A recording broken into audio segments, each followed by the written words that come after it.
Kouman, c'est un artiste, un musicien, un rappeur. Bon, j'aime à me définir comme étant un éducateur.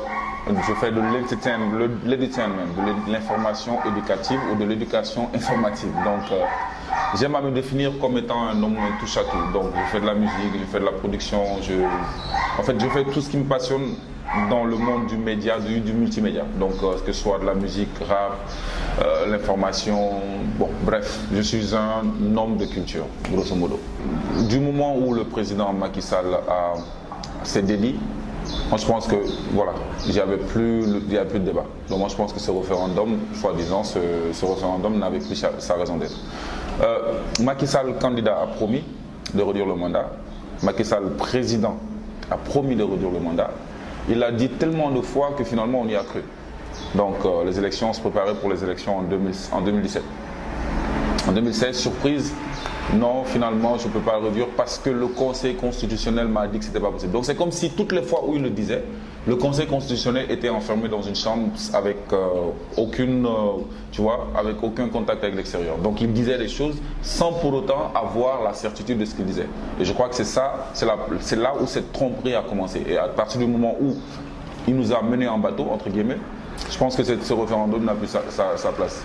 Et ça c'est un. Et de deux, je pense que, je ne sais pas, le point essentiel, le point focal de ce référendum qui avait fait qu'il voulait réduire son mandat, après il s'est dit non, je ne peux pas le réduire comme ça, il faut que je passe au référendum. Après au dernier moment, non finalement on ne fait pas de référendum, le 7 ans je ne peux pas le diminuer. Tout ce tohu-bohu là, ça fait que moi j'ai perdu foi en lui.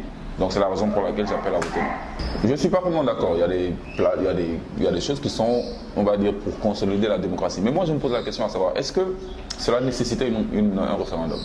Est-ce que toutes ces réformes-là n'étaient pas simplement des amendements qu'on aurait pu voter à l'Assemblée pour le rajouter à la Constitution?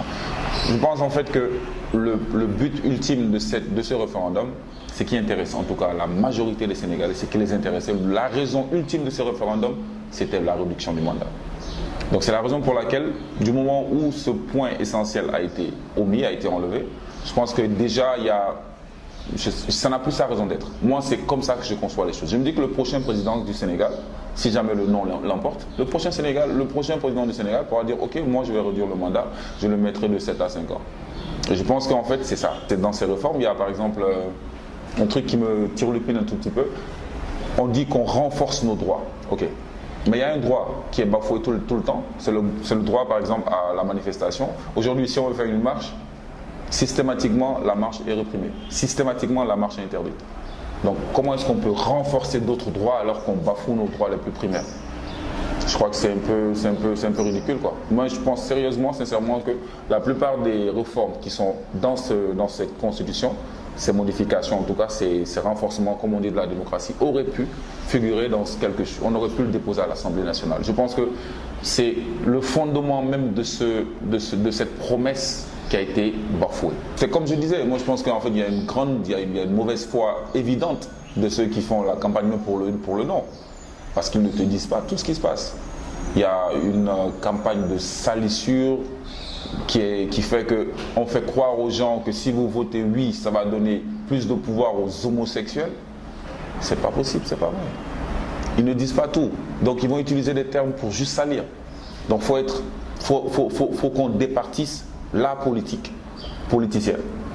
Et puis qu'on dise aux gens la vérité. Et malheureusement, la plupart des politiques choisissent de faire de la politique politicienne. Donc ils utilisent des termes qui sont salissants.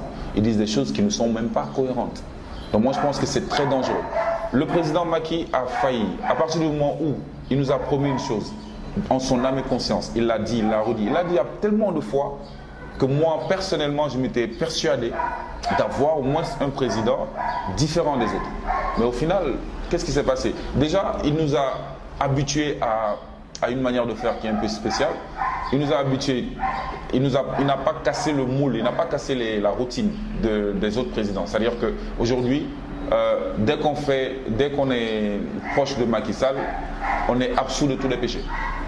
Dès qu'on vient rejoindre son parti, on est absous de tous les péchés. Donc c'est ce qu'on dit dans la chanson. Il a mis les opposants en prison. Et tous ceux qui ont transhumé dans son parti sont lavés de tout soupçon, de tout péché. Il y a un problème. Et je pense que c'est comme ça que les choses changent. Aujourd'hui, il faut qu'on puisse être des gens intègres, qu'on puisse avoir des politiques intègres. Et je pense que la politique a encore une fois failli. Et crois-moi sur parole, je ne crois même pas en ceux qui sont là. Je ne crois ni en l'opposition, ni encore moins au pouvoir. Parce que l'opposition a fait ses preuves, le pouvoir est en train de montrer qu'ils ne vont pas changer les choses.